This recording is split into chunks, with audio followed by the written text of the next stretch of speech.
Ya, Pak Bayu, Pak Taufik, Joan, Pak Feby, also Pak Nur.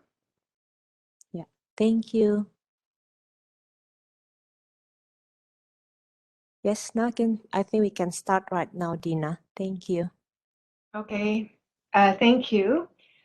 So I wish to say good evening to our participants in Jakarta.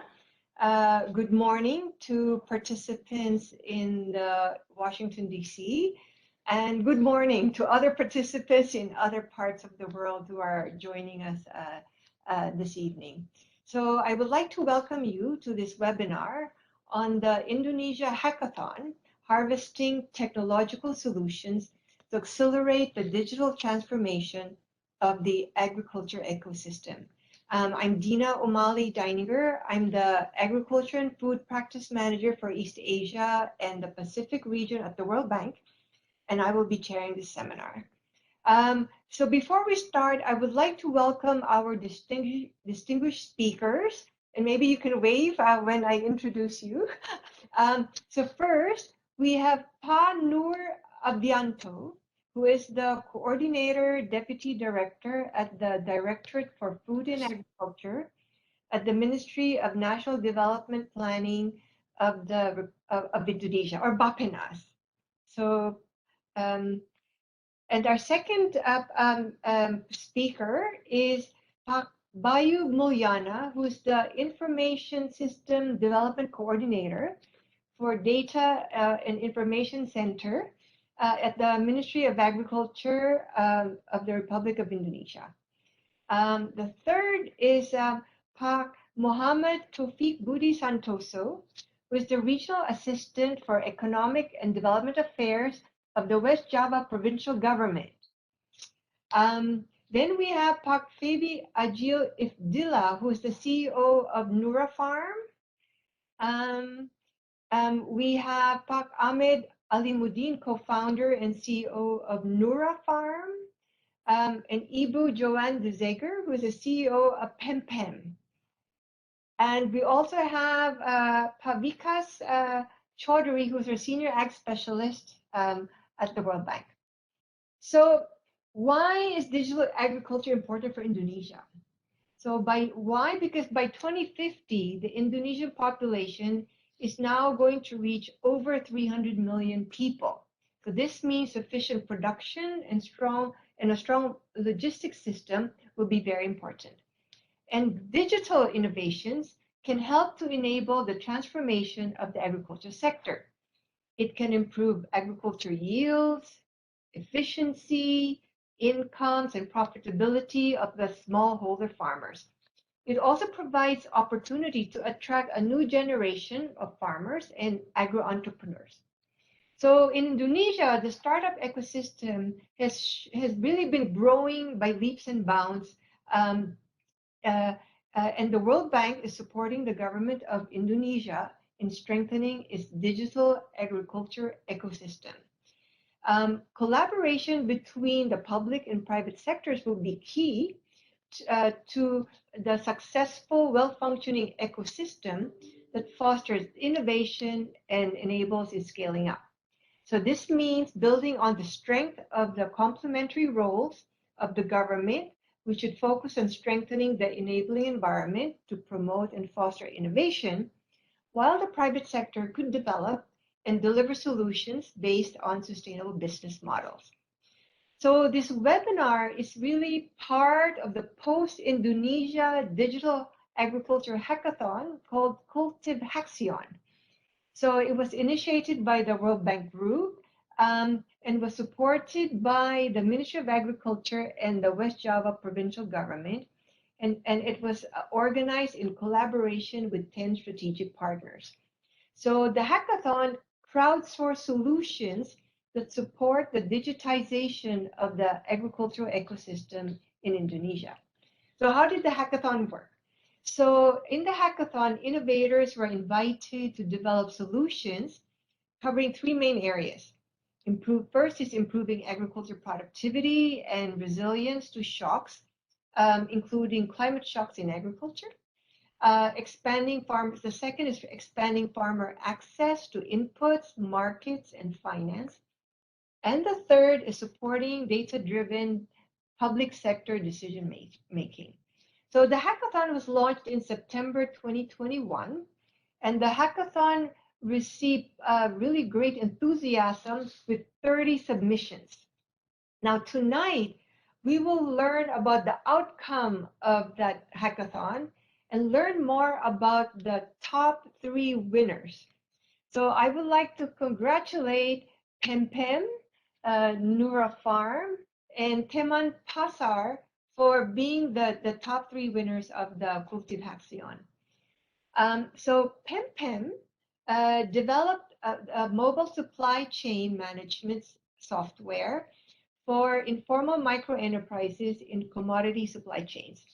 Its mobile application structures, optimizes, and connects operations, finances, and producers in commodity supply chains, improving the livelihoods of micro agripreneurs. Neurafarm has an AI-powered solution called Dr. Tanya. I'm curious to figure out how you decided on Tanya as the name, which provides a crop protection and management platform that can reduce crop failures, increase smallholder farmers' profit, and reduce chemical waste.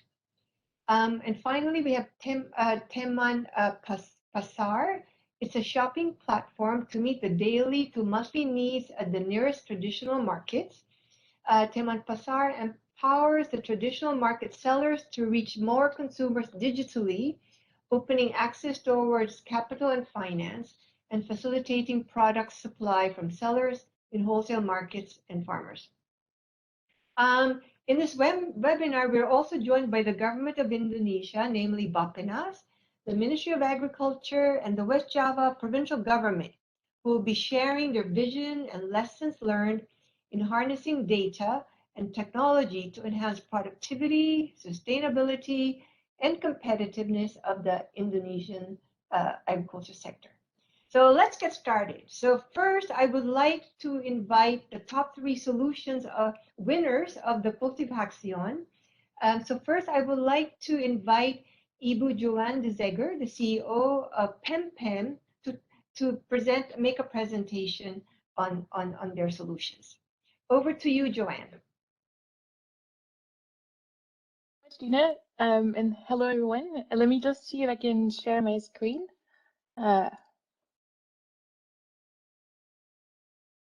Great. Can everyone see this? Great, thank you. Can you see my mouse moving around as well? Perfect. Okay, great. Good morning, good evening, everyone. Thanks so much to the organizers for having us here and giving us an opportunity to share more about our solution with the both Indonesia and global community. So my name is Joanne Ziger, and I'm the founder and CEO of PemPem. So PemPem stands for Pemasok Pembeli in Bahasa Indonesia, which means supplier or buyer. And so that's exactly what we do, is that we improve the trade between micro buyers and micro sellers in commodity supply chains. Okay, so you might not have realized this, but 93% of Indonesia's agriculture relies on smallholder farmer supply chains. And these supply chains are typically based on word-of-mouth coordination, pen and paper records, and cash-based transactions, and are typically highly fragmented as well. And so as a result, it means that their operations and finances are often unreliable, unstructured, and undocumented, and micro-enterprise owners are often unable to make the best decision to optimize their income.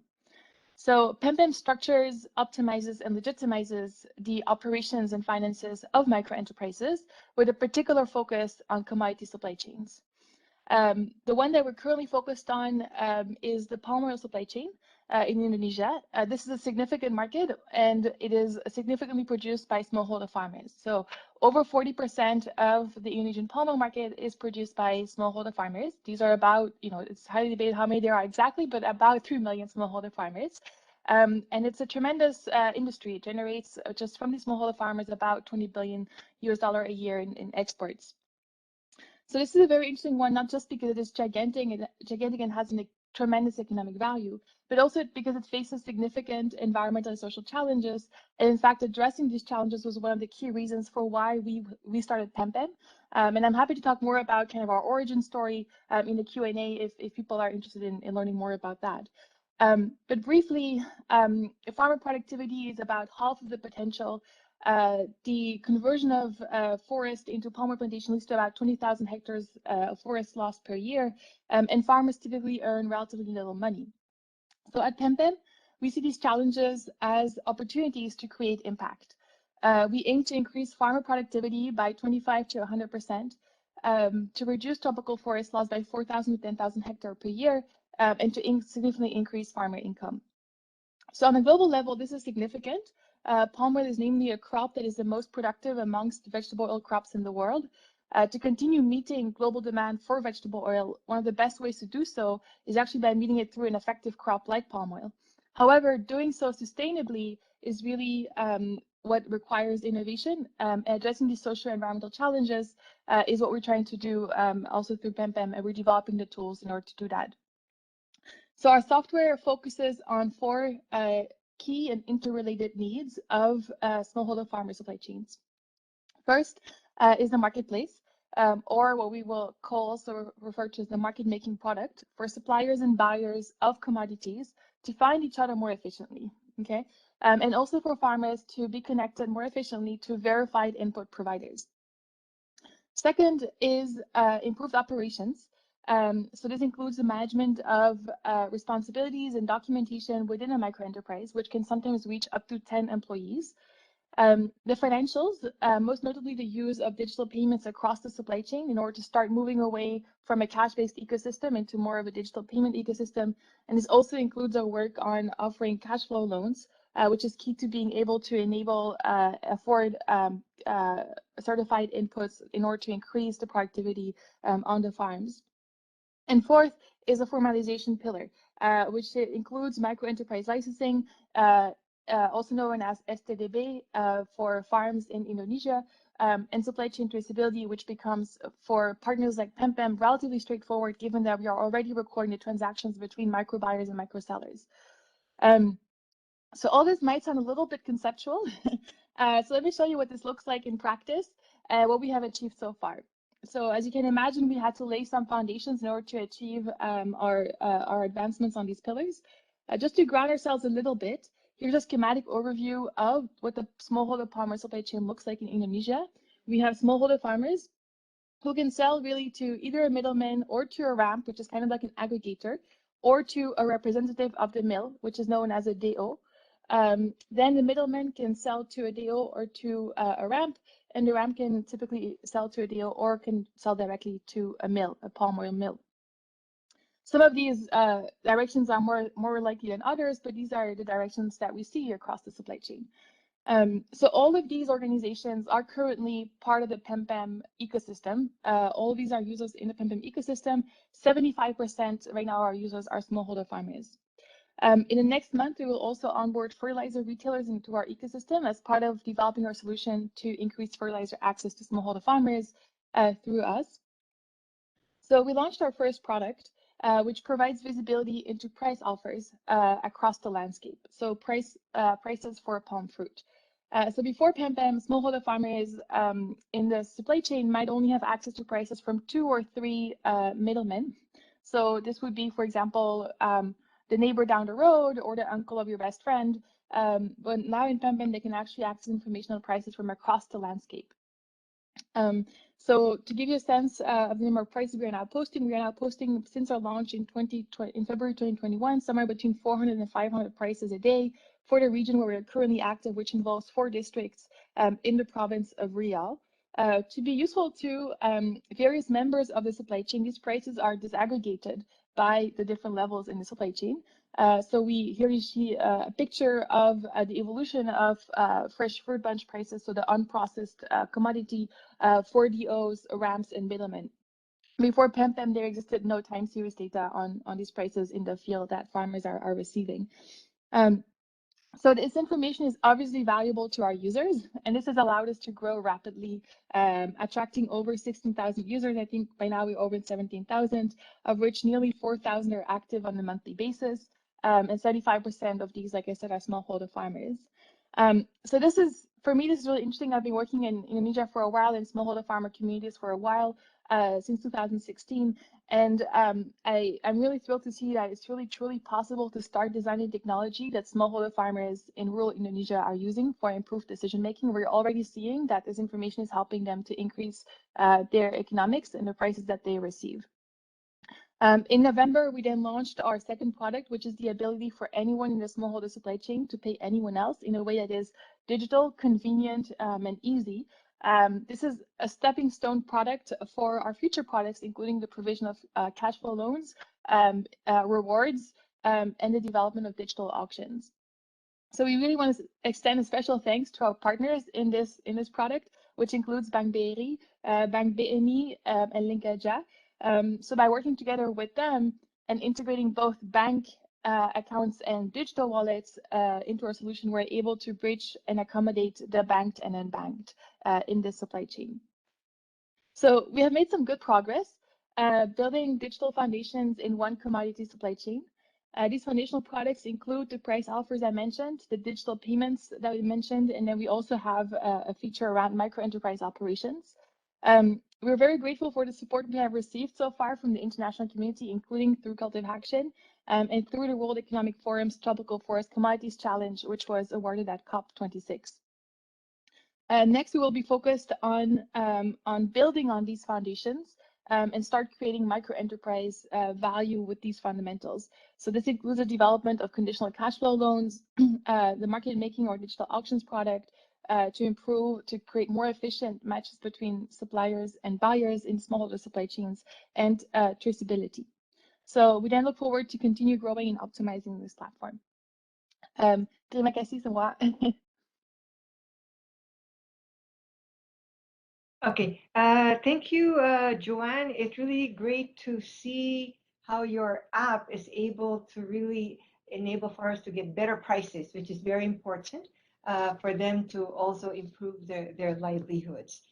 So next, I would like to invite Pak Baby Itfila, who's the CEO of Neurafarm, to talk about their project. Mm-hmm. Hi, could you hear me well? Perfect. Okay. Greetings everyone. I'm from Indonesia. I'm Febi, CEO and co-founder of Neurafarm. So Neurafarm is a digital farming company based in Bandung, Indonesia, that aims to build a more resilient and sustainable agriculture ecosystem through technology. Next, please. So yeah, every day at Neurafarm, we are trying to answer one of the biggest challenges facing mankind right now, which is how to feed the world. Because human population is climbing steadily towards 10 billion people by 2050, it means that we have to double at least our food production.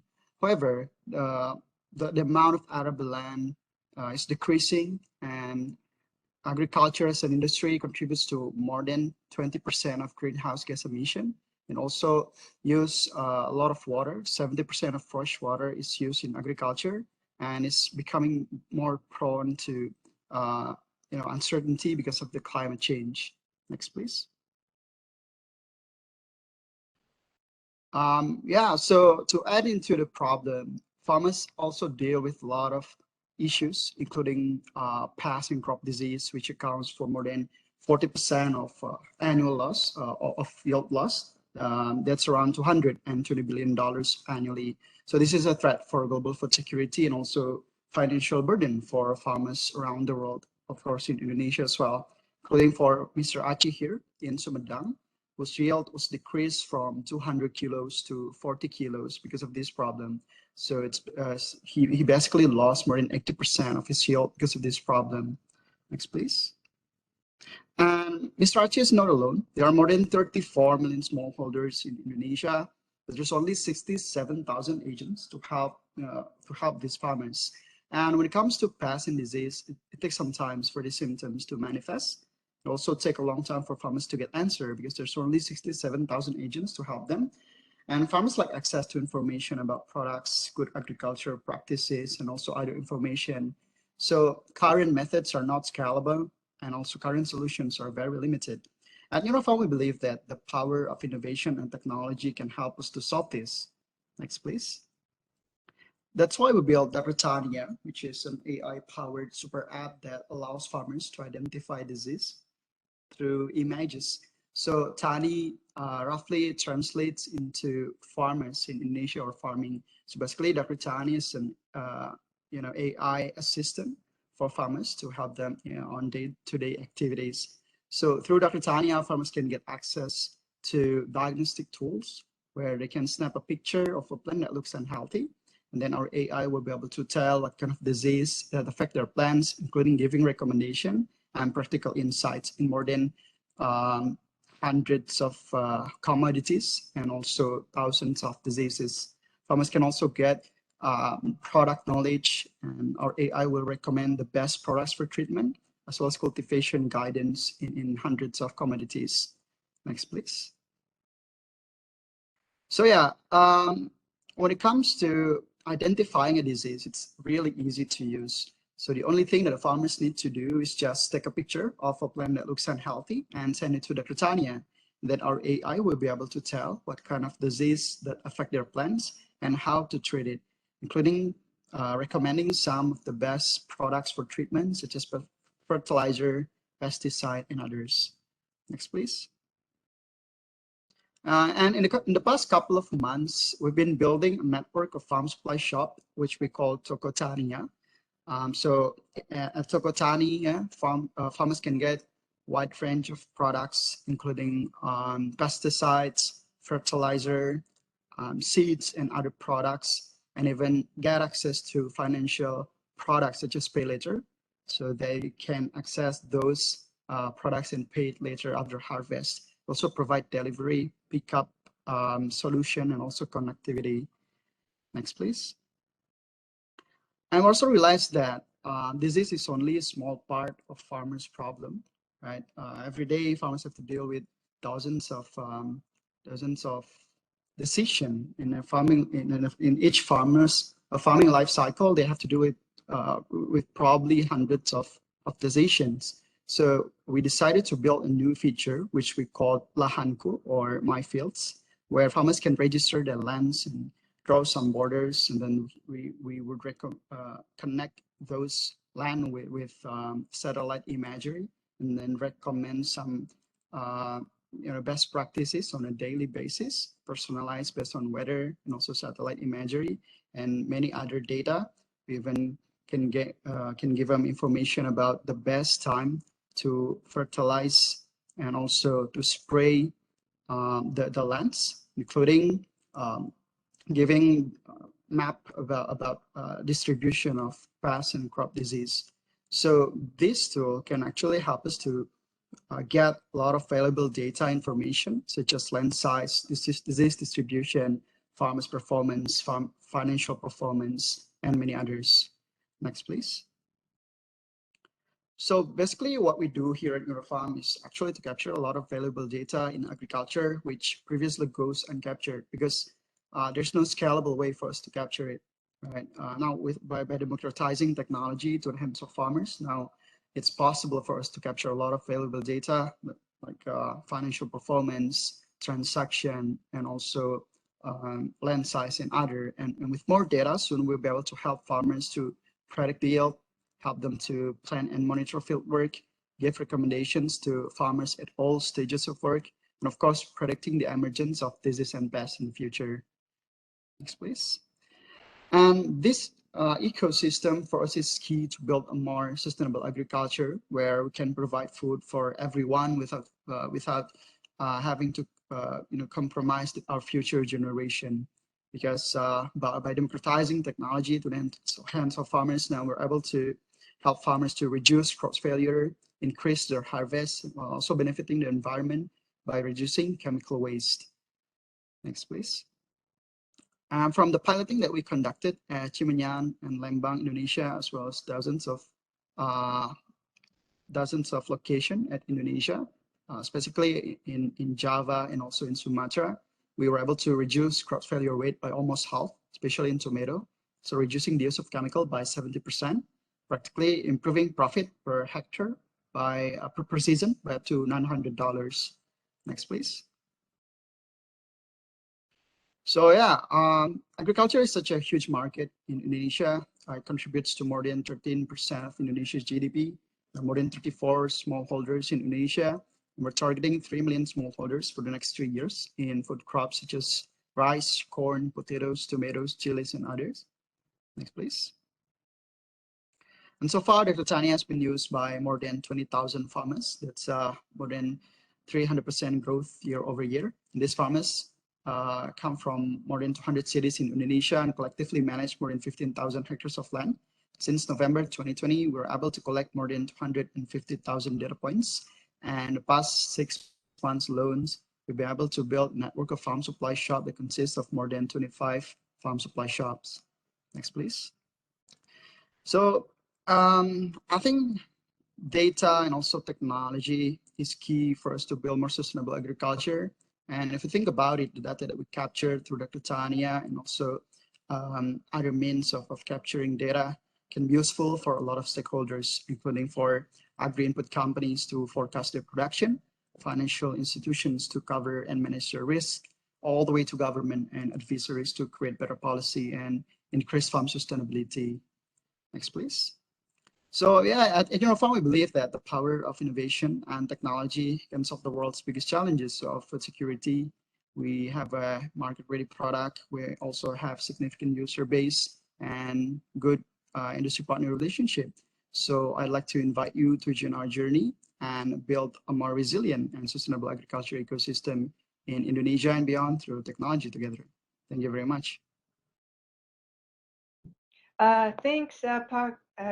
Baby, I'm very happy to meet Dr. Tanya, who has been now helping farmers not only to identify pests and diseases and control them, but also to teach them about more sustainable farming practices. So thank you for that. Yep, delivering information at scale. Yes.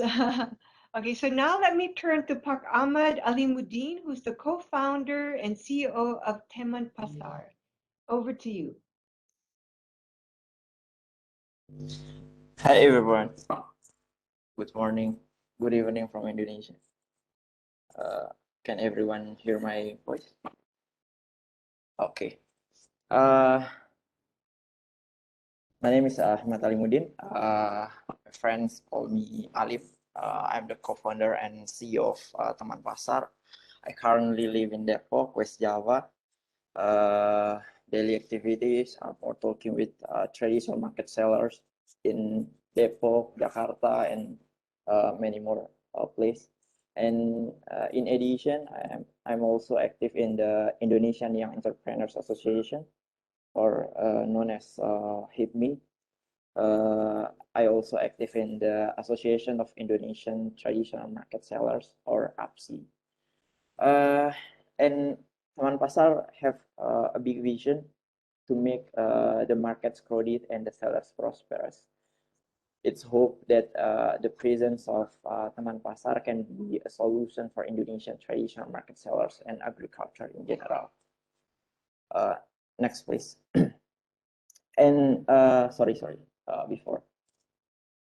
Okay, this is my parents. Ibu Nurkema is my parent, and Haja Haripah is my parent and my mom-in-law. Every day I always help them to go to the traditional market and prepare their product to sell every day, and every day I also talk with their friend to know their problem in the traditional market. And we start our startup from their problem in this decrease of income and bank access problem and many more. And they are not alone, because we have 12 million people in the traditional market in the 14 traditional market in Indonesia that have the same problem. Next, please. In the last 10 years, the consumers of traditional market shifting to the modern market, and traditional market growth minus 8% every year, but in the same time, the modern market growth reached 31% every year. Next. And this is during the COVID-19 pandemic. COVID-19 changed everything in the traditional market in Indonesia. Our trading growth minus 6%, and also our accommodation minus 22%, but our agriculture growth 16%. Next. Okay, in resume, traditional market have five problems. Have five main problems. The first is limited customer reach, and mostly people who shop at the nearest traditional market is only come from the people around the traditional market. There is no other customer that always shop to the traditional market. The second is traditional market always compete with the modern market. Traditional market seller have to compete with modern market because the modern market have an advantage in terms of packaging, hygiene, and also they have best product quality. And the third is limited access to the farmers or good quality and cheaper products. So far, traditional market sellers only have to buy their products. The product they have to sell is from the main market in Indonesia, such as in Jakarta is traditional market. I forgot the name, and there is no other choice to choose the best product and friendly prices. That's why the prices in the traditional market is always fluctuate. And the fourth is working capital and bank access problem. Majority of the small sellers in the traditional market are unbankable because of age, lack of collateral, and no credit history. So they cannot buy good quality input, and they usually borrow from the middleman that we call what, how to say, I forget. And the five problem is COVID-19 pandemic since 2020. Next, please. And Teman Pasar, this is Teman Pasar, shopping platform for daily, weekly, and monthly needs at the nearest traditional market in Indonesia. We help our consumers like B2C or B2B to order their product, their goods from the nearest traditional market from our sellers in the traditional market. Teman means friends, so we want to be a friend for our consumers, and we want to be friend for our traditional market sellers. Next. And this is our product where we have Teman Pasar marketplace apps, app-based that sell almost all sellers good, focus on B2B and B2C. And we have Teman Belanja and Teman Antar, our partner that help our customer to order their goods from traditional market sellers that have collaborated with us. And also we have Teman Pedagang, a platform for every sellers in the traditional market who want to join and become our seller partners, and also who want to borrow their to connect them to our bank and also capital access. And coming soon, we will launch Teman Fund and also Teman Tani, where this is a new entity for funding system. We help the sellers operation and connect them to the bank and capital. And the Teman Tani is a new entity to help traditional market sellers to buy their new product with affordable price and best quality product from the farmers in Indonesia. Next, please. And we are connecting agriculture supply chain to traditional market, where we hope that we can connect the sellers to our B2B and B2C consumers. And also we want to connect the sellers of traditional market to the farmers in Indonesia. And we have collaborate in the next, in this year, we will collaborate with Tani Hub and another startup. And next, please. Teman Pasar have a big impact for traditional market ecosystem and agriculture supply chain. That we have 15 product category and 1500 SKU serving B2C and B2B. Term of payment option for B2B, instant and scheduling delivery from 30 minutes or until 3 days later, and highly data driven. Next. And this is our feature ecosystem, and currently we are here. We are connect the teman pedagang to the consumers, and in the future we want to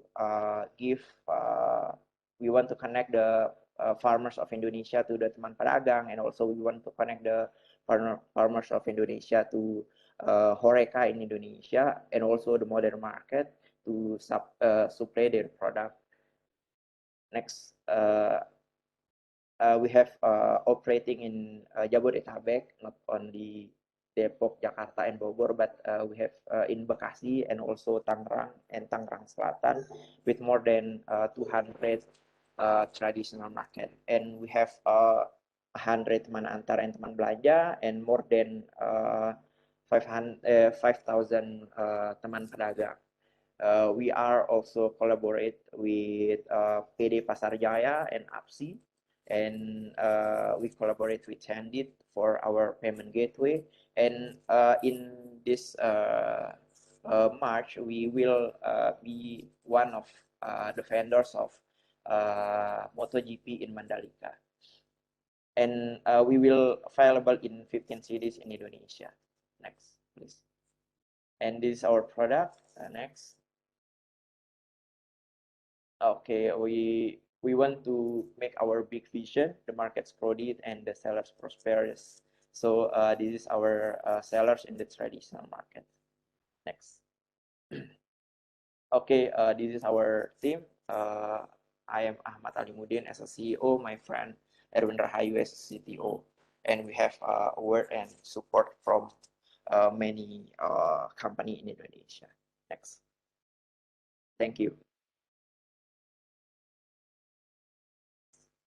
Thank you very much, Pak Ahmad. I mean, it's really great because, you know, in East Asia, most consumers still like or prefer to go to the traditional markets because it's like people believe that the vegetables and everything else is fresher. So it's great to be able to now bring in the e-commerce also to traditional markets. So this is really amazing. Now, before I ask the next speaker, I just want to remind the participants that if you have any questions, do type it in the chat box, and in the Q&A, I think my colleagues will be collecting them and will be passing them to our speakers. So now I would like to invite our speakers from the government of Indonesia. First, may I invite Pak Nur Abianto, who is the coordinator and deputy director at the Directorate for Food and Agriculture in Bappenas. Over to you. Okay, thank you very much, Dina. Good evening in Jakarta and all participants in this discussion. Thank you for the opportunity for us from government to deliver some materials related to the national policy of digital agriculture development in Indonesia. In the next slide, before we highlight about the digital agriculture, maybe I just want to emphasize about the national goals in the development planning. Actually, we have some outcomes in the food and agriculture development including the how we can achieve the food security in Indonesia. So based on the data in 2020, we know that the ranking, the global food security index actually has decreased compared to 2019. I think this is our challenge in Indonesia, how to increase the index. And we know based on the data, we have some challenge in the natural resources and resilience, and also how we can improve the quality and safety in food. So this is our challenge in government to support or to produce the good environment to produce the food with the quality and safety.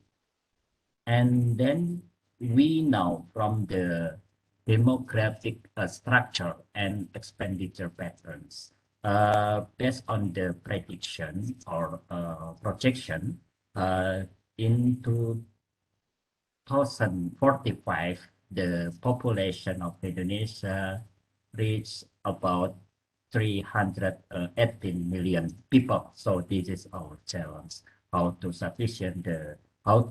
fulfill the food for the people. And based on the food expenditure pattern, we know that the changes in consumption pattern of Indonesian society have occurred from the basic food to the processing prepared food and beverage. So this is, I think this is the challenge and also the opportunity for us, for the industry and services to get the market. The next slide. And also another challenge is how to decrease the food loss and waste. I think the technology is important in these problems, how to solve the food loss and waste in Indonesia. As we know, Indonesia is number 2 in the food loss and waste in the world. So this is our problem and also challenge to decrease. And then the next slide. But in another side, we know the structure of farmer in Indonesia. According to the statistical data, Indonesia face aging farmer. So about 64% the farmers is more than 45 years old. I think this is I think it's not good or the composition for the farmers. But in another projection, Indonesia face the demographic bonus. Actually, in 2025, the dominance of young and productive people is occurred. So this is the opportunity in the agricultural sector, how to interact the young to join in the agricultural sector. So digital agriculture is key factor in enhancing productivity and also motivating youth interest in agriculture sector. The next slide, please. We get the data about the trend of digitalization. I think Pak Mudin from Teman Pasar has already shown to us about the trend of digitalization. I think this is also the another source. We know that after the COVID-19 crisis, has accelerated the digitalization of customer interaction by several years. As we know, how the more people use the digital tools in the some sectors, including in the agricultural sector. And then the next slide. Based on Presidential Regulation number 18, 2020, the medium-term national development plan, in the national priority of increasing availability, accessibility, and quality of food, we have several priorities in the food and agriculture, including the fourth priority, increasing productivity and sustainability of agricultural natural resources, including agriculture digitalization. So I think digital farming and also how to use the drone technology and also the another technology, including artificial intelligence in agricultural sector, is the one of the national priority in Indonesia. Next slide, please. And also, after the crisis of COVID-19 pandemic, government of Indonesia enhance the some national priorities, including national food system. So precision farming or digital agriculture is one of the policy how we can enhance the national food system. I think this is the good opportunity in Indonesia how to enhance the use of the precision or digital agriculture. Next slide, please. About food systems transformation, we not only in the national level, but also we emphasize the local or regional food systems. So we can divide the national food systems into the some regional food systems. This map we can now we divide in the 6 regional based on the ecological condition, social culture, and other factors. And digital transformation for food production innovation is one of the policy in this policies in the food systems transformation. And then next slide. And also President Jokowi also emphasized how we can develop the farmers corporation to enhance the welfare for the farmers and fishers.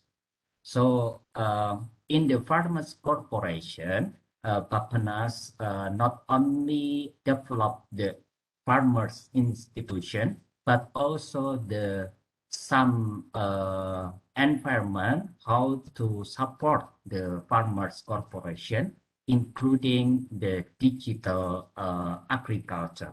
So we can now in how we can enhance the relationship between digital agriculture and farmers corporation in Indonesia.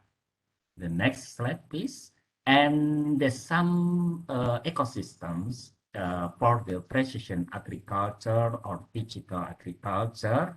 We can know some areas, including in the input technology, production, farm and fisheries, food processing, distribution, and also consumption. I think Neurafarm and Teman Pasar is one of the champions in these ecosystems. The next slide, please. And some rules for from digital agriculture in national development is how we can more cost savings in the agriculture production and also distribution. And also the digital agriculture can enhance the efficiency and also productivity gains, and a driver of innovation and product development, boost the customer acquisition and retention, and also understand the market conditions. I think from Pak Ahmad Ali Budin, we can know the picture of the Indonesian market. And the next slide. This is some precision agricultural infrastructure layer, not only software, hardware, but also the data. So how we can collect this data in the precision agriculture is one important thing. And then next slide, please. This is the stages when we develop the digital farming in Indonesia. The first stage, the government tried to introduce the device and installation. And after that, we can install the upstream, downstream cultivation equipment. And after that, we can enhance the capacity in the implementation, like how we can apply in this economies of scale. And after that, we can develop the precision farming environment. And the next slide, this is the one of example how we can use the technology in food and agriculture development. The next slide, please. And also, we will share about the presidential regulation number 39 2019 about One Data Indonesia, which Papanas as the chairman of the steering committee in the One Data of Indonesia, and Papanas also coordinates the central level Indonesian One Data Forum. So I think from the digital agriculture, not only we focus in the improve the productivity, but also we can use the digital agriculture to collect the data from the agricultural sector in Indonesia. And the next, please. And this is for the geospatial data, how we can improve the quality of data using the geospatial. We collect the land suitability, water resources, and also how we can monitor the crop areas. We also collect the logistic, transport, infrastructure, storage, and also we can mapping the markets and also consumption and consumer preference.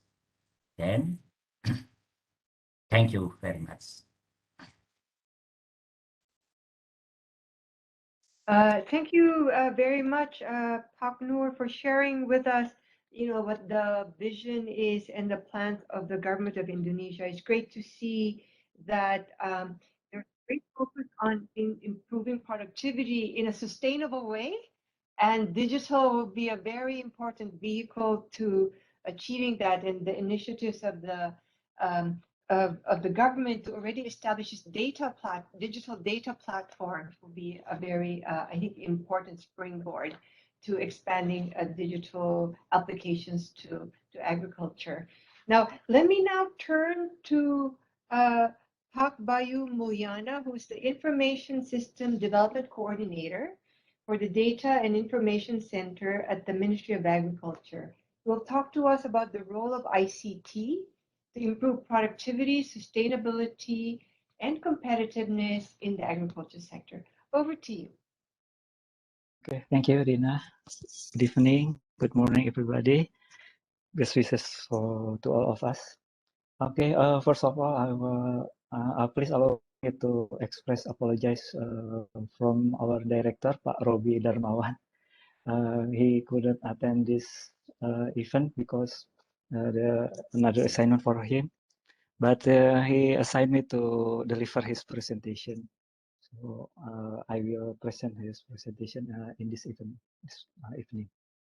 Okay, in this auspicious occasion, I would also like to extend my warmest regards to all distinguished speakers, Pak Nur Fianto from Bappenas, Pak Muhammad Taufik from West Java Province, and then also from the top 3 winners, I think from PemPem, Johan, and then from Neurafarm, and from Teman Pasar. Well, I'm not going to speak along in this occasion. As we know, this webinar is part of our collaboration from central and local government, and then also development partners from World Bank and FAO, and then also our private partner from Microsoft, and then also from startups and also from some universities. This is to facilitate and to catalyze the innovation, modernization, and also entrepreneurship of agriculture sector in Indonesia to accelerating the digital transformation of agriculture ecosystem. I will start my presentation with the current state of agriculture in Indonesia. Well, as you mentioned earlier, Dina, agriculture sector in Indonesia is responsible for providing food for more than 270 million Indonesian people. This is quite a hard job. And as we know also, currently most of our farmers come from the elderly or old farmers. Most of them are old farmers. And also farming activities mostly are done traditionally. This is very hard for us. And there are still very little role of ICT in agriculture development. There is our current situation. But recently, there are shifting in agriculture development. Under our minister, Pak Syahrul Yassin Limpo, we are starting to shift from old farmer to young farmer. We are starting to encourage a young farmer. And then also we are starting to shift from farming traditionally to the modern farming, or we are using digital farming and also smart farming. Our minister, Pak Syahrul Yassin Limpo, encouraged millennial generation to do farming, and then also he introduced modern agriculture development by utilization of technology in every aspect of agriculture. Okay, next slide, please. When we are talking about ICT in agriculture, I think most of us are thinking about how to use ICT to help farmers to market their product. This is not quite wrong, because one of the problem in marketing and agriculture is the length of supply chains, as earlier mentioned by Joan. Starting from producer to the retailer and consumer, it's need a very long chain. That's our problem. So it is necessary for us to use ICT to cut this long chains. And based on our experience, according to our experience, the use of ICT can help farmers to market their product directly to the consumers. But it is not easy for farmer to get use the ICT. There are a thick barrier for farmer to apply the ICT in agriculture sector. Firstly, mostly farmers are smallholder farmers.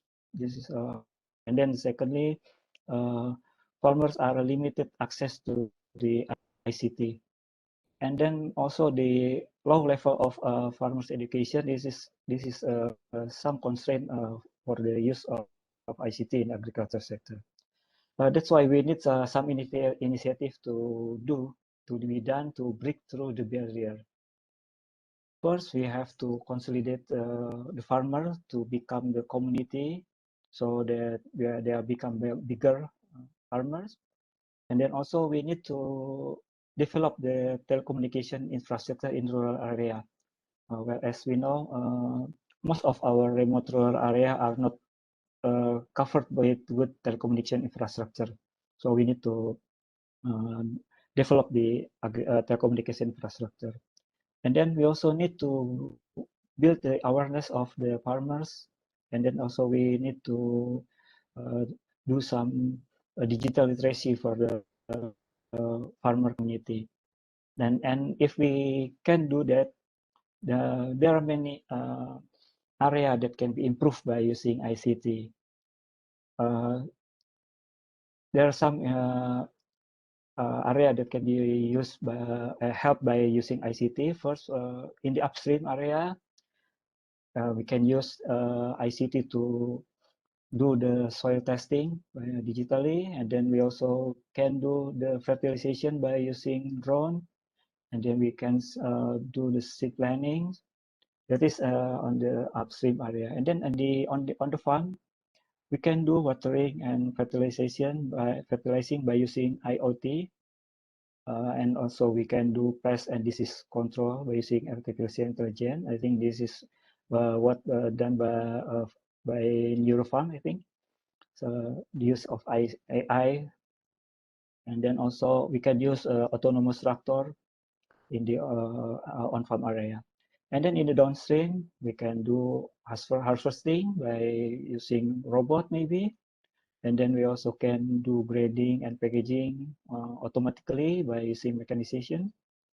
And also marketing by using e-commerce, of course. And last but not least, I think we also need ICT to do the data collection and also for supporting the policy formulation. Okay, so I think the important thing of the use of ICT in the agriculture sector that we must do this in the form of the community. We cannot do this alone, because we have to involve everybody in the agriculture sector, such as government and the farmer itself, and then also we have to involve extension workers, and then also the industry, banking, as mentioned earlier, and then also we have to do this by joining with IT company. So I think that is what we need to do. And in the last slides, we will show you some application that we already developed in the Ministry of Agriculture. We have websites for knowledge sharing. We have Ministry of Agriculture website, and then also we have other website within the ministry. And then we also have developed some mobile application that already published in the Play Store, such as Itani, Image, Sitani. There are some applications that we already developed. I think that's all what I want to share with you. Thank you for your attention, and back to you, Dina. Thank you so much, Pak Bayu. I mean, it's really great to see the priority that the Ministry of Agriculture is also putting on, scaling up digital agriculture as a means to increase farmer productivity, sustainability, and of course, profitability. Let me now turn to Pak Mohammed Taufik Budi Santoso, who is the Regional Assistant for Economic and Development Affairs of the West Java Provincial Government, who will talk to us about digital agriculture development to support the economic development in West Java. Over to you. Thank you, Dina. Good evening, ladies and gentlemen, and good morning, everyone in United States of America. Yes, let me give an honor for me to deliver the digital agricultural development to support the economic development in West Java in this webinar. So in the next slide, please. West Java is one of the most strategic provinces in Indonesia, which include population more than almost 50 million inhabitants in 2021. And in terms of workforce, the majority of West Java population at the moment dominated by productive age, like in Indonesia. And also West Java is the highest investment realization among the 33 provinces in Indonesia. In the next slide, please. In order to implement the vision of West Java as the center of excellence through innovation and collaboration, one of the mission that we are pursuing is enhancing economic productivity and competitiveness through digital technology. Accordingly, West Java Provincial Government has established economic recovery scenarios consists of 3-step rescue, recovery, and normalization. And currently, West Java is in the stage of recovery under pandemic COVID-19. The next slide, please. Information technologies and agriculture are the main sectors that still survive during the pandemic. In implementation of Java, through utilization of technology and food security, West Java is setting up a scheme of innovation and food security collaboration with various stages involving promoting the production of millennials farmers, utilizing distribution centers, marketing products online or offline up to the customer stage. Through this scheme, we hope that to guarantee the market price, availability of information, purchase transparency, and reach the inflation control. The next slide, please. West Java currently has over 3.6 million farmers in total, consisting of 11% farmers below 30 years old and about 24% farmers from 30 to 40 years old. And the rest is the most is in the old more than 45 years old. In order of promoting the economy through agriculture, West Java has an integrated agriculture program that is called Millennial Farmers for young agriculture entrepreneurship in West Java. The next slide, please. Millennial Farmer Program shares collaboration role in land preparation, human resources preparation and training, internship and business incubation, technology access, market access, and also financial access. And the next slide, please. Millennial Farmers Program divided into several clusters that consists of various commodity.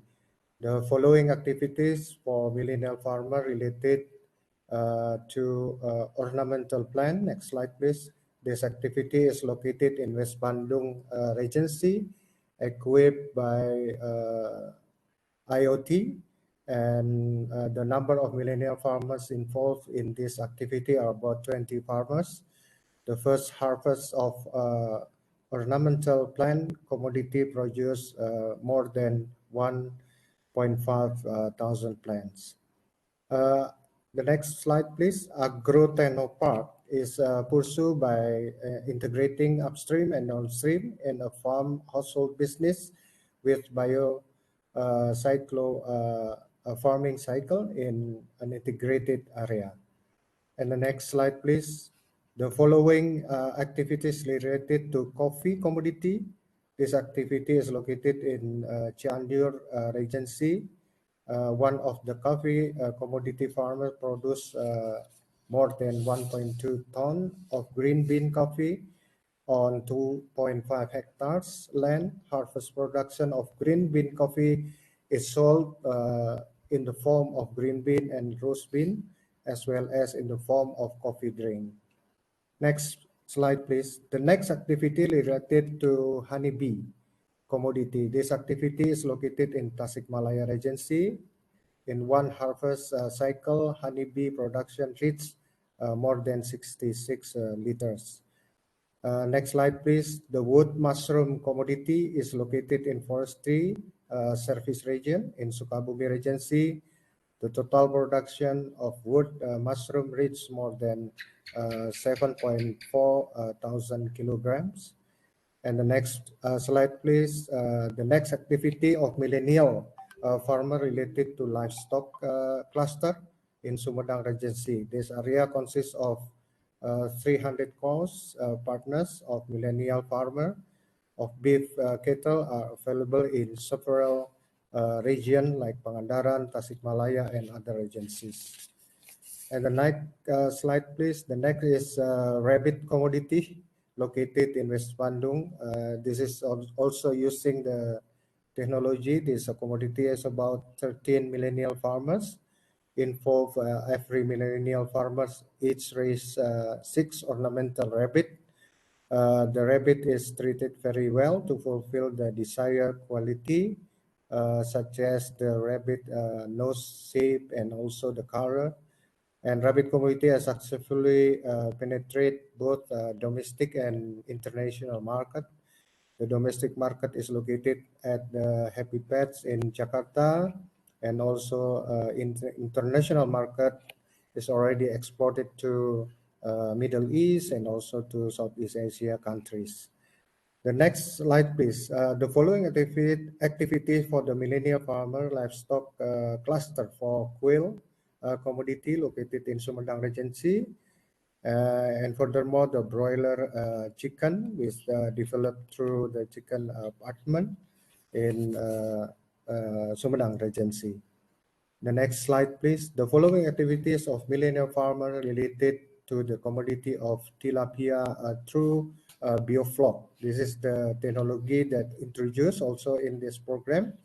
They are doing not only in the biofloc system by using the smart fishing, and then the other next slide, please. There are various governmental efforts in supporting agriculture digitalization. Some of those are implemented through the digital platforms and implementation of agriculture integrated program.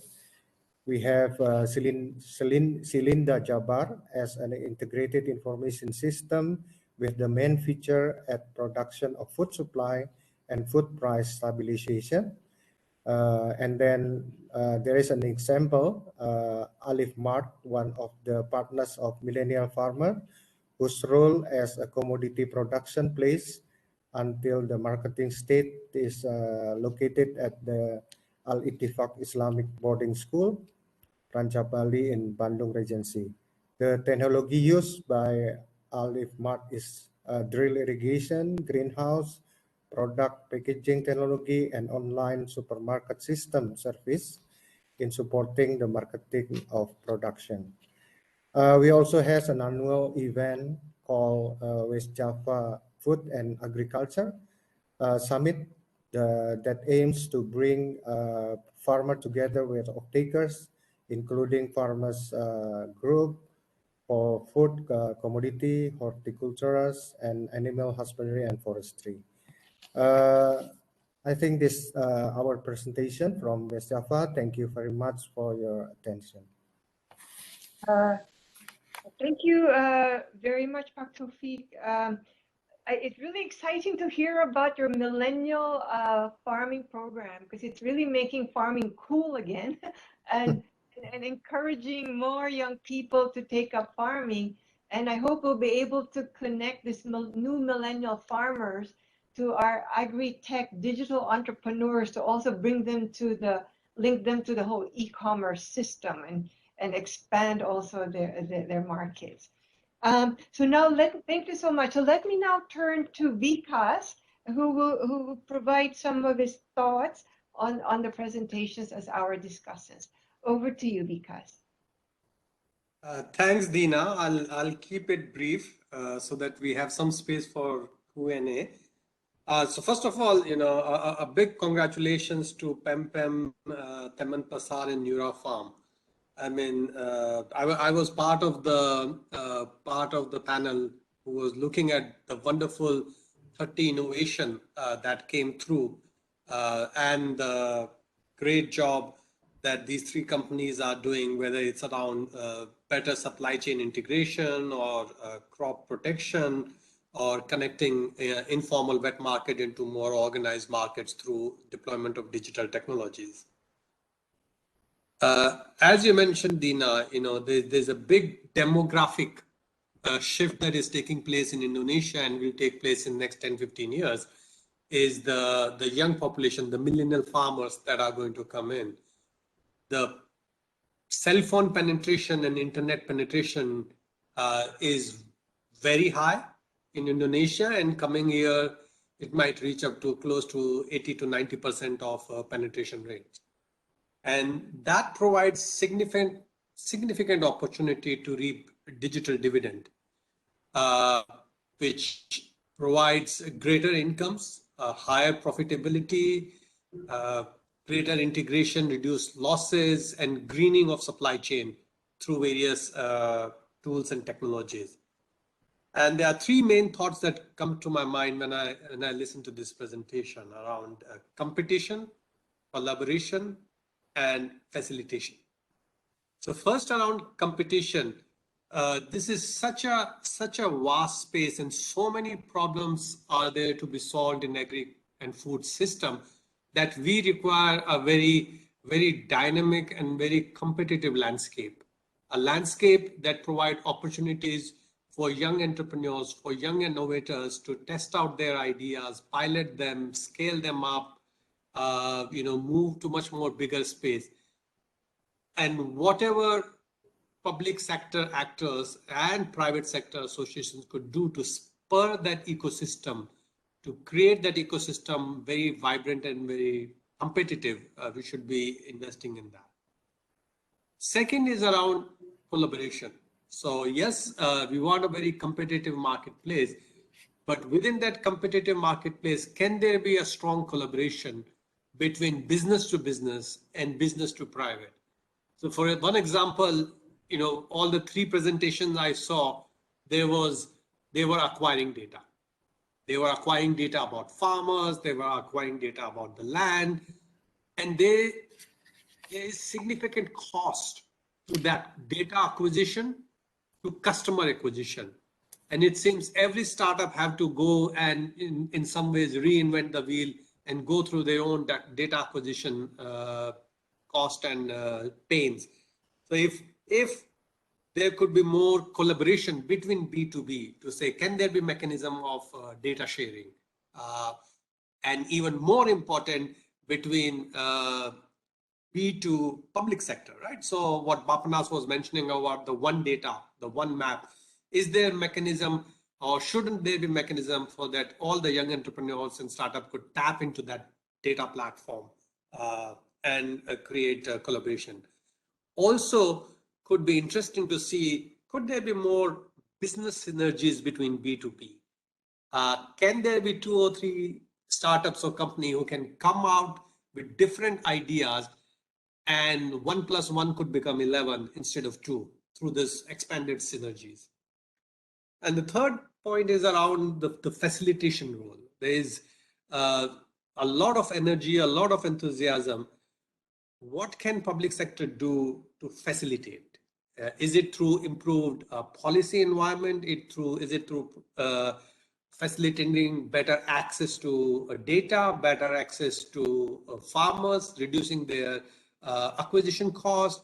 Or is it around improved access to financing for some of the startups through various kind of venture funding models or more competitive financial markets? So those are just some thoughts, Dina. I think there is big opportunity in Indonesia and elsewhere, and we should do all we can to tap into that energy and build the ecosystem. Over to you, Dina. Thank you. Thank you, Vikas. Clearly there's the energy and dynamism really is very strong in Indonesia and for developing digital agri-tech. So I guess that, like I said, the challenge is how do we make that happen and how do we accelerate that? Now we have several questions in the chat. I'm going to turn it over to Feby, I think, who is collating the questions and We'll read out some of them for the speakers. Fabi, are you all set with the questions that we have received? Yes, Dina, thank you. Maybe for the first question, I would like to ask to all startups, to PemPem, Neurafarm, also Teman Pasar. The question is, how do you promote these technologies among small farmers? And how do you overcome digital illiteracy? Thank you. Um,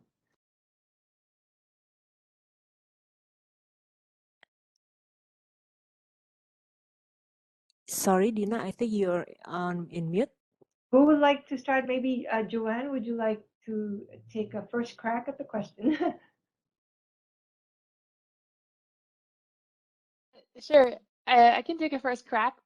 I'm sure others have huge things to add. So it's interesting because PemPem is based in extremely rural areas in the province of Riau in the island of Sumatra, right? So we're not on Java. We're really in pretty remote areas, and I think the challenge has been extra big there. Um, what at the same time, what I want to caution is that when we started PemPem, I spent a lot of time with the communities, and I was very careful about digital literacy and developing digital tools because people aren't used to technology for making decisions, right? And so I knew this was going to be a challenge that we had to overcome. Now, once we started designing technology, what I learned is that they still use, WhatsApp, Facebook, YouTube. They use technology already, right? So we need to make sure that what we build is as intuitive and kind of builds on the intuition that those apps have built. And so our technology team, or the person who is in charge of product, they really are very careful about the kinds of, like even how you build a button, right? And these have to be very intuitive. They have to be similar to how buttons are used in other applications, so that they don't have to think about it. So I think one is really building a very intuitive user interface that builds on kind of how other apps that they already use are being built, right? The other element is what has been key to PemPem is always to create value for the farmers. So whatever we do, it has to create value for them so that they are willing to learn and they are interested in learning, and they talk about it with their friends, and their friends will work with them, work through it. So that is the second component. And the third component is that we also we work with communities, right? And we work with the kids and the wives and husbands. We consider like if we look at a single user, often it's not a single person, it's often an entire household, right? Sometimes it's the kid who helps his dad, or sometimes it's the wife who helps the husband, and they have different levels of literacy. We have a campaign going on right now where we really actively try to engage the sons and the daughters in PemPem in support of their parents as well. So really engaging the younger generation as well. So these are three elements. Let me go to Papebi, your perspective. Yeah, I mean, regarding digital literacy, when we first started Neurafarm back in 2018 or 2017, actually our first hypothesis is that smartphone penetration would be really high in the future. It would be really pervasive, and even farmers community would have access to technology like smartphone and also the internet. And I think as the time goes by, our hypothesis is kind of proven, right? Because now we can see that millions of farmers have already had access to smartphone and the internet. Even as Jones mentioned, they already use smartphone, even use technology like WhatsApp, YouTube, right? And their kids taught them about using this kind of technology. So I think in terms of acquiring users and make them download our application, it's fairly easy actually, right? But the next challenge would be how to make our solution valuable enough and really create value for them so that they can go back to use the app the next day and maybe the next day after, and always use our app that would be huge. There's still a tough problem to crack, especially here at Neurafarm, because our cost acquisition is going down by 15-fold, right? From 2021, January 2021 to December 2021. It's really cheap now, but we're still having a hard time to retain our users. So yeah, I think farmers, after all, at the end of the day, are really commercial, right? They want to see the values that we bring to them, whether our app or any kind of solutions that we bring to them really brings value. Only then they can stay in the ecosystem. I would say that what we do, which is the AI disease identification, is some kind of a hook for them to notice what we do. And then our job then after that would be to make them stay in our ecosystem. That's why we were trying to build more end-to-end full stack agriculture, so that they can really see the value by joining our community. And also community is really important. That's why we also set up our own community, which we call digital farming community, or Komunitas Petani Digital, which now has more than 20,000 members on Facebook. But I think it's still really small compared to the amount of farmers who have access to the internet now. So yeah, we also leverage farm supply shop as our strategy, because they're really close to farmers. And actually, as our resources is really limited, right? We want to focus on how to increase our impact without having to scale our organization too much. So that's why we leverage local champions, farm supply shop, and many other programs to scale our impact. Yeah. You over to Pak Aman.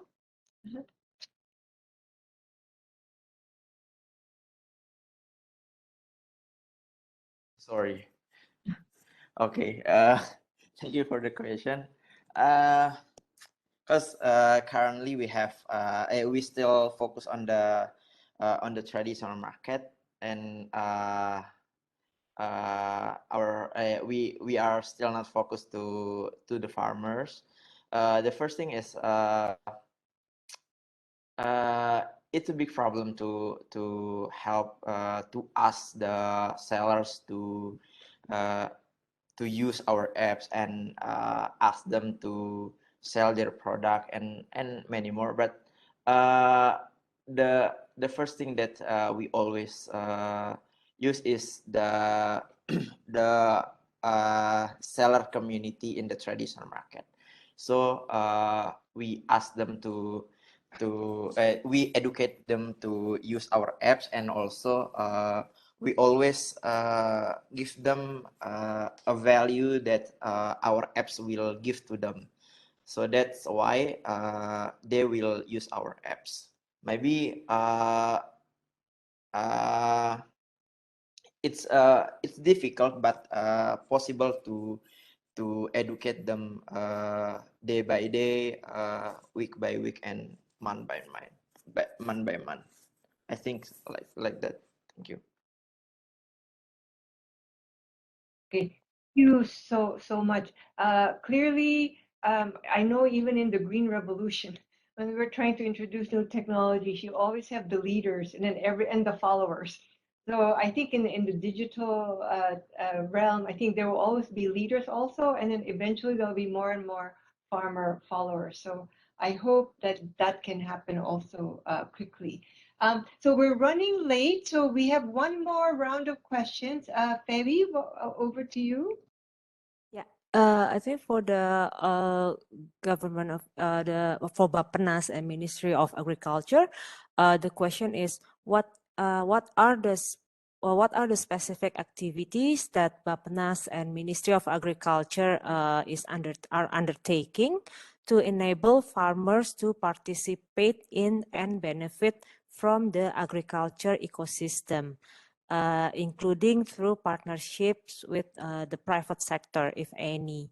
And for Pak Taufik from the West Java government, which policy elements, reforms, or initiatives that have been most critical to enable such digital developments, particularly in the mobilization of the private sector in this area?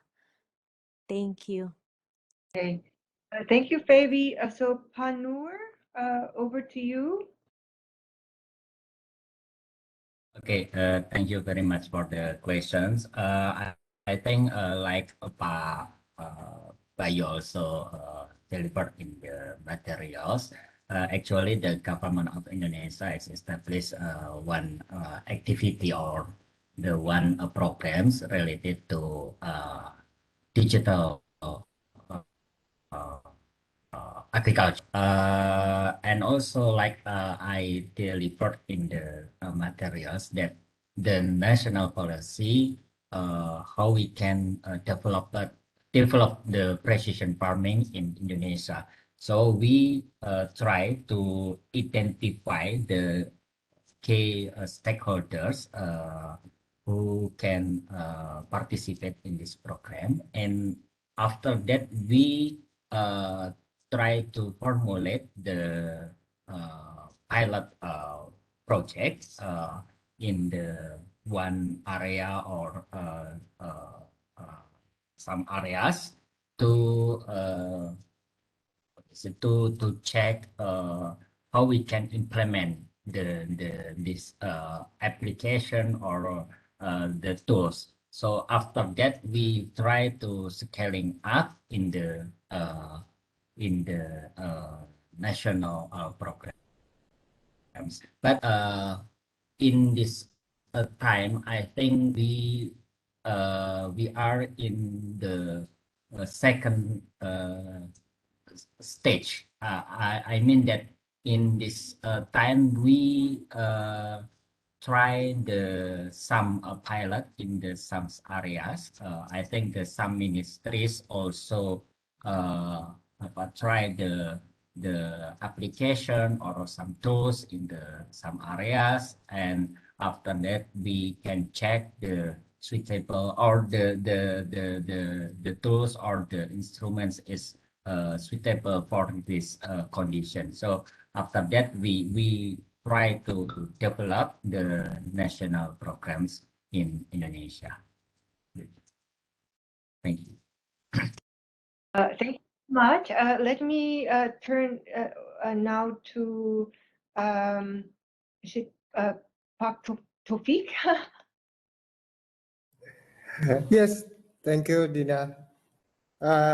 For the question related with policy element for mobilization, digitalization, and regional level, maybe the most important thing is the strong leadership from our region, our provincial level. As you know, our governor, Mr. Ridwan Kamil, is really focusing on how we use the digitalization in many aspects, especially in agriculture, because agriculture is like Pak Nur or Pak Bayu mentioned before, this is the very strategic area that the government should do and facilitate to integrate and make some collaboration between many actors. Yeah, and yes, regulation in terms of promoting the digitalization, especially in agriculture, is also important, so that every stakeholders can do and also can implement the digitalization, especially in agriculture. Like in millennial farmers, it's not only how they produce the agriculture product, but also how to marketing, and also in terms of how they usual to use the internet and apps that Mr. Like we use in daily activities. So yeah, we the key the critical element is how to promote the digitalization through regulation and infrastructure that needed by the farmers. Thank you, Dina. Thank you. Can I maybe ask also Pak Bayu to come in with your perspectives? Okay, as I mentioned earlier, that our minister is always encourage millennial farmer to millennial generation to do farming, and we are now also have a program to train 1 million millennial farmers, and is now ongoing program, and also we also facilitate startups. We have a program, a weekly program to meet with them, and then we'll so they can make collaboration among them in our office. That's our program to encourage millennial farmers. Thank you. Okay. So thank you very much. Now we're really over time, so I would like to bring the webinar to a close. But first, I would like to congratulate again our three winners of the Cultivhacktion, PemPem, Neurafarm, and Teman Pasar. So we wish you the best, and we look forward to hearing the progress you're making and how you're how the development of the agri-tech is even growing faster in Indonesia. And I would like to thank Pak Noor, Pak Bayu, and Pak Taufik. Thank you very much for bringing in the perspectives from the government. I'm excited to hear about these millennial farmers, bringing younger people to farming to work with their agri-tech companies. I hope, because clearly getting the agri-tech and enabling agriculture to benefit from digitization will require collaboration and partnership between the government and also the private sector and all of the dynamic agri-tech entrepreneurs. So thank you very much. I wish you all a great, actually I wish you a good night in Asia, and have a great day in Washington, D.C. Take care and stay healthy. Thank you. Okay, thank you, Dina. Thank you, everybody. Thank you very much. Thank you. Okay, Very much. see you later. Thank you. Good night, everybody.